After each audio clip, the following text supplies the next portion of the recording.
I'm a fool for your love.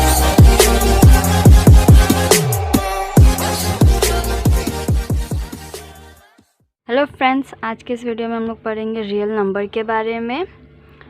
जैसे हमें पता है रियल नंबर जो होता है सबका बाप होता है। जैसे कि बोल सकते हैं हम लोग ने बहुत सारे टाइप ऑफ नंबर देखे होंगे। तो सबसे पहले हम लोग ने टाइप देखे होंगे जैसे हम लोग बचपन से पढ़ते आ रहे हैं, नेचुरल नंबर। दूसरा टाइप है होल नंबर और तीसरा है रैशनल,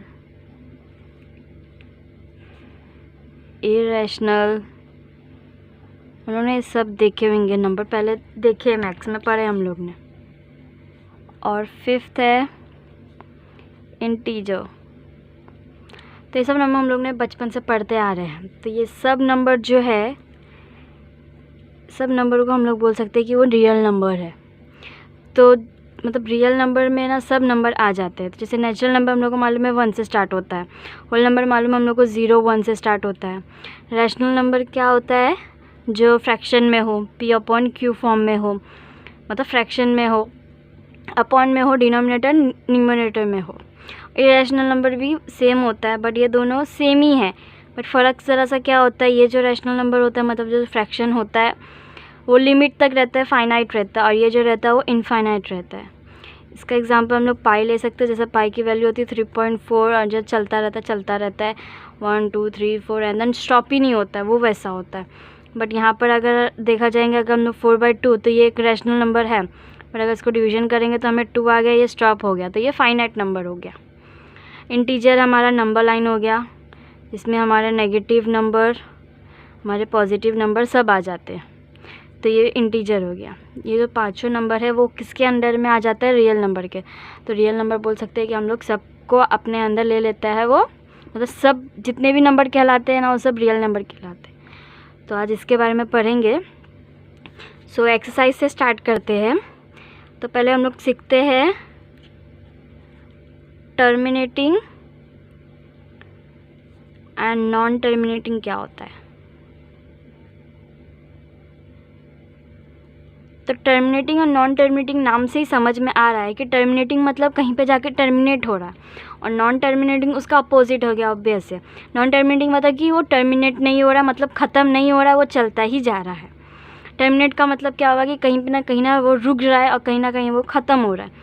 तो इसका एग्ज़ाम्पल जैसे हम लोग ले सकते हैं, सपोज़ मैंने जैसे 4/2 का एग्जांपल ली थी। तो अगर इसको मैं डिवाइड करती हूँ, 2 1 ज़ा 2 2 ज़ा 4, तो ये 2 स्टॉप हो गया। तो इसका क्या मतलब हो कि 2 पे यहाँ पे जाके स्टॉप हो गया, टर्मिनेट हो गया।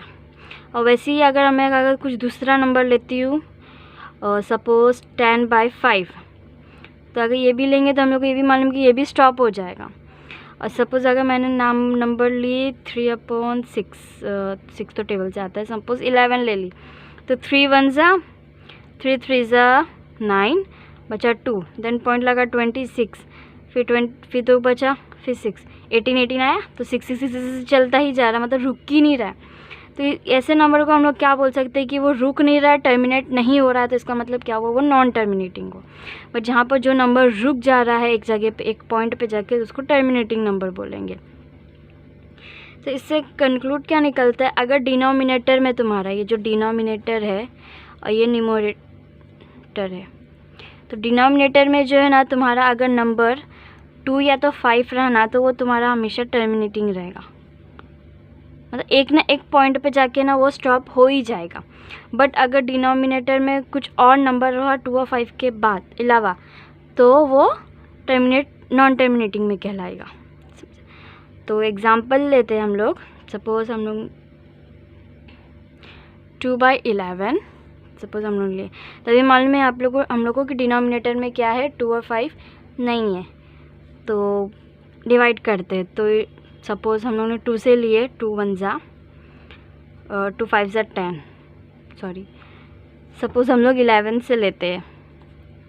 तो 11 1 से 11 नहीं आता, 0 यहाँ पर 20 लगा, 11 1 से 11, तो बचा कितना? 8, देन 0 लगा 80, तो आएगा फिर 7 77, फिर बचा 3, फिर 0, फिर बचा हम लोग ने लिया 2 23, देन फिर 7, तो इस आ ही रहा है नंबर, मतलब जा ही रहा है, तो हम लोग का 0, 1.7.2 ना कुछ समथिंग आता ही रहेगा।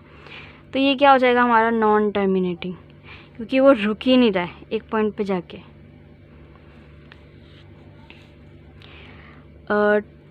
29/16 अगर हम लोग इसको देखेंगे तो नीचे यहाँ पर जो है हमारा 2 या तो 5 तो नहीं है, तो हम लोग इसको मतलब क्वेश्चन देख के ही मतलब नहीं बोल देने का डायरेक्ट कि ना ये टर्मिनेटिंग है या नहीं है, उसको डिवाइड करके देखो कि वो आंसर क्या आ देता है तुम्हें। अगर तुम लोग डायरेक्ट बोल दोगे कि नहीं यहाँ 2 और 5 नहीं है, तो हम लोग इसको क्या करेंगे सीधा नॉन टर्मिनेटिंग लिख देते, तो नहीं वो गलत हो जाएगा। तो हम लोग पहले इसको डिवाइड करके देखते हैं। तो अगर डिवाइड करेंगे तो वो सपोज 2 से करते हैं तो कितना आ जाएगा 2 8 जा 16, 2 1 जा 2, फिर हो जाएगा 2 4 जा 8, ये पॉइंट आया, देन 1 कैरी आया, यहाँ पर आया 0 लगाएंगे तो ये हो जाएगा 5, फिर हो गया। तो फिर हम लोग 2 से वापस करते हैं, 2 4 जा 8, 2 7 जा 14 पॉइंट लगाया, एंड देन यहाँ 5 है तो 5 लिख देते हैं, फिर 2 1 जा 2, फिर 2 2 जा 4 ना, 2 7 जा 14, देन यहाँ पर आएगा 2 2 जा 4, फिर यहाँ कैरी 1 आया, फिर 0 ही आएगा, तो 7.25 आता है। तो फिर अगर हम लोग 2 से वापस लेंगे तो 2 1 जा 2, 2 1 जा 2, एंड ओके 2 3 जा 6 आएगा, इधर 6 एंड देन 12, फिर यहाँ आएगा 2, फिर यहाँ 1 0 आएगा तो 5, तो फिर 2 1 जा 2 वापस लेंगे, देन 3 1 जा आया, देन पॉइंट लगाएंगे, फिर अगर देखो यहाँ पर 2 आ गया, मतलब 2 डिवाइड में आ रहा है एट लास्ट करके, तो हम लोग कैसे बोल सकते हैं, इसको डिवाइड करते हैं हम लोग, तो फिर अगर ये हो गया 2 1 जा 2, ओके, फिर यहाँ आ जाएगा 1 कैरी, तो 2 8 जा 16, 2 1 जा 2, एंड देन 2 2 जा 4, 1 0 एंड 5, तो यहाँ पर स्टॉप हो गया और नीचे हमारे पास कुछ और है भी नहीं, तो हम लोग क्या बोलते लास्ट में 2 भी आया जिसे हम लोग डिवाइड कर सकते हैं, जो कि 2 ही चाहिए था हम लोग को, तो हम लोग क्या बोल सकते हैं 16 जो है ना वो 2 का फैक्टर ही है। अगर 2 का हम लोग 4 बार मल्टीप्लाई करेंगे ना तो हमारा 16 ही आता है, तो मतलब 16 जो है ना एक फैक्टर हुआ 2 का, तो ऑब्वियस है कि वो क्या हो जाएगा टर्मिनेटिंग है। और अगर आप लोग क्वेश्चन देख के इस बोल दोगे कि नॉन टर्मिनेटिंग है तो पूरा आपका आंसर रॉन्ग हो जाएगा, इसलिए एक बार करके देखने का कि एक्चुअली है कि नहीं है। एक और एग्जांपल लेते हैं हम लोग 11/6 का। अभी यहाँ देख के लोग बोलेंगे कि ना, जिनको अगर ये मालूम होगा तो ये लोग बोलेंगे देख के कि ना हाँ ये भी टर्मिनेटिंग है करके, क्योंकि यहाँ पर 2 से मल्टीप्लाई होता है ये, बट नहीं होगा क्योंकि ना ये सिर्फ 2 के फैक्टर में नहीं आता है, 2 × 3 करेंगे तो 6 आता है, सिर्फ 2 का मिली भगत नहीं है, इसमें 3 भी आ जाता है। तो 3 हम लोग को मालूम है कि वो क्या होता है नॉन टर्मिनेटिंग है, क्योंकि वो 2 और 5 के अलावा है, तो यहाँ पर मतलब नॉन टर्मिनेटिंग हुआ ये भी। इसको अगर डिवाइड करेंगे तो लंबा लंबा चलता रहेगा। तो टर्मिनेटिंग और नॉन टर्मिनेटिंग का मतलब सिंपल है कि अगर नीचे कोई नंबर किसी 2 और 5 का फैक्टर हुआ तो वो टर्मिनेटिंग होगा, अदरवाइज नॉन टर्मिनेटिंग होगा। एक और एग्जांपल देख लेते हैं, 5 का देखते हैं इस बार। 17/125, तो यहाँ 125 है, तो हम लोग को मालूम है 125 5 का फैक्टर है, तो ये भी क्या होगा हमारा टर्मिनेटिंग होगा। इसको आप डिवाइड करके भी देखेंगे ना तो टर्मिनेटिंग आएगा, क्योंकि हमें मालूम है कि 125 क्या होता है 5 का फैक्टर होता है। तो एक बार देख लेने के लिए कि न्यूमरेटर में ना हमारा जो नंबर है वो 5 का फैक्टर या 2 का फैक्टर है या नहीं है, उस हिसाब से आप लोग डिसीजन लिए कि मतलब लिखिए कि टर्मिनेटिंग आएगा कि नॉन टर्मिनेटिंग आएगा, ठीक है। तो हम लोग नेक्स्ट प्रॉब्लम सॉल्व हम लोग को अभी देखते हैं कि रैशनल नंबर जो हम लोग बात किए थे P/Q के फॉर्म में, उसको हम लोग डेसिमल में कैसे लिख सके। तो डेसिमल में लिखने के लिए जैसे सपोज हम लोग ने 127/200 लिए, तो डेसिमल के लिए हम लोग को क्या करना पड़ेगा, ऑब्वियस से डिवाइड करना पड़ेगा, एंड डिवाइड करते करते करते हम लोग को जाना पड़ेगा। तभी एक ट्रिक याद रखिएगा कि अगर डिनोमिनेटर में 100 या फिर 10 या 1000 या मतलब कितने भी ज़ीरो है ना, ज़ीरो को असाइड कर दीजिए, मतलब ज़ीरो को साइड में रखिए और जो भी नंबर है ना सिर्फ उसको डिवाइड करने का। तो हम लोग सिर्फ 2 लेते हैं। 2 1 = 2, 2 6 = 12, यहाँ पर आ जाएगा 2 3 = 6, यहाँ आएगा 0 एंड देन 2 5 = 10। तो हमारा आया 63.5 डिवाइडेड बाई 100। अभी 100 डिनोमिनेटर में ना, तो अब इसको डिवाइड करते नहीं जाने का, मतलब बहुत लेंदी प्रोसेस हो जाएगा। सिंपली क्या करने का, कभी भी नीचे या 10 या 100 या 1000 हुआ, मतलब ज़ीरो हुए, तो उसको ना ऊपर भेज देने का, डिनोमिनेटर से बोलने का जाते हुए न्यूमरेटर में। तो न्यूमरेटर में जाएगा तो क्या हो जाएगा, 0.635 हो जाएगा। मतलब सिंपली क्या होगा, जब न्यूमरेटर में जाएगा वो 63.5 डिवाइडेड बाई 100, जब न्यूमरेटर में जाएगा तो क्या हो जाएगा 63.5 इंटू 10⁻², क्योंकि यहाँ पर जो है ना पावर जो है उसकी 2 है, ऊपर जाएगा तो क्या हो जाएगा -2। तो यहाँ पर -2 क्या होगा, पॉइंट यहाँ से ऐसा शिफ्ट हो जाएगा और यहाँ 0 आ जाएगा। तो हमारा आंसर ये आ जाएगा। तो ये एक ट्रिक है, मतलब याद रखिएगा, मतलब ज़्यादा लेंथी प्रोसेस ना करे करके। दूसरा लेते हैं 23/7, इसको डिवाइड करते हैं। तो 7 1 = 7, 7 3 = 21, 2 बचा, इसको पॉइंट लगाते हैं 0 एंड देन 7 2 = 14, 14 ही लेते हैं, तो बचेगा 7 0, ओके। देन 7 10 ओके, 7 10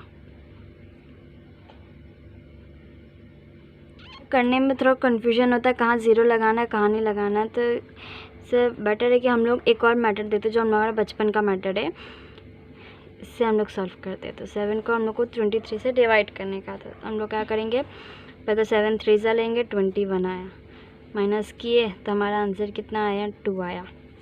फिर हम लोग ने यहाँ पॉइंट लगाया, यहाँ 0 लगाए तो 20 हो गया। 7 2 ज़ा 14, 14 से माइनस किए तो बचा 6। देन यहाँ पॉइंट तो है ही, तो यहाँ 0 वापस लगा देंगे तो हो जाएगा 60। तो 7 8 ज़ा 56, फिर 56 किए तो 4 आया। देन वापस 0 लगाते, ऐसे चलता रहेगा वो, तो देखते हैं हम लोग कहाँ तक जा सकते। तो 7 40 आया, तो 7 5 ज़ा 35, माइनस किए बचा 5, फिर 0 लगाया, फिर 7 7 ज़ा 49, तो बचा फिर 1, फिर 0 लगाते हम लोग, पॉइंट तो है 0 लगाते रहते। फिर 7 1 ज़ा 7, 7 लगाए तो 3 बचा, फिर 3 पे 0 लगाएंगे, 3 पे 0 लगाए, फिर बचा 7 4 ज़ा 28, फिर बचा 2। अब देख सकते हैं आप लोग, ये जाया वापस यहाँ पर रिपीट हो रहा है, तो ये वापस ही हम लोग फिर 20 फिर लेंगे हम लोग, फिर वापस 2 लेंगे, देन एंड पूरा रिपीट होगा। तो हम लोग बोल सकते हैं इसका आंसर सिंपली कि 3.2857114 रिकरिंग हो रहा है, वो टर्मिनेट नहीं हो रहा है, नॉन टर्मिनेट नंबर बोल सकते हैं इसको। सो चलो एक और प्रॉब्लम लेते हैं। ये मेथड से भी सॉल्व करते हैं। ये मेथड ईजी पड़ता है क्योंकि यहाँ पर पॉइंट का एंड 0 ये सब का बहुत कन्फ्यूजन हो जाता है। तो हम लोग एक और लेते हैं 17/8। हम लोग इसको इसी से सॉल्व करते हैं। चलो 8 लेंगे देन 17, तो डिवाइड करते हैं। तो 7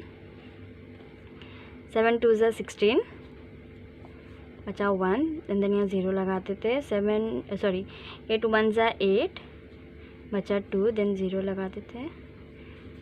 देन 7 2 ज़ा 16, 4 बचा, 0 लगाते हैं। 7 4 ज़ा 7 3 ज़ा ओके, 5 से तो जाता ही है वैसे भी, तो चलो 5 लेते हैं एंड देन 0। तो 8 हमारा टर्मिनेट हो गया पूरा, क्योंकि ये जो 8 2 जो है वो 8 जो है वो 2 का फैक्टर है, तो हम लोग बोल सकते हैं 2.125 इसका आंसर आ गया। तो हम लोग ने सिंपली क्या किए, फ्रैक्शन में जो था उसको डेसिमल में कैसे कन्वर्ट करते हैं हम लोग ने वो देखे। तो सिंपली हम लोग ने क्या किया, डिवाइड कर दिए पूरा उसको।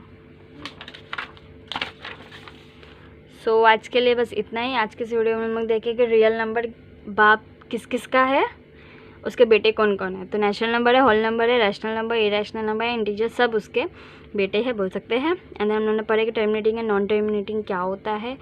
टर्मिनेटिंग सिंपली होता है जो एक जाके लिमिट पे रुक जाता है, नॉन टर्मिनेटिंग वो होता है जो चलता जाता है।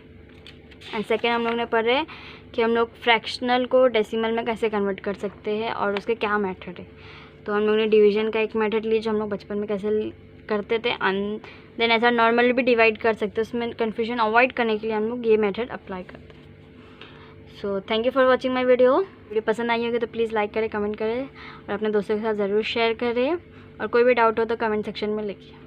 Thank you. Cause I'm a fool for your love.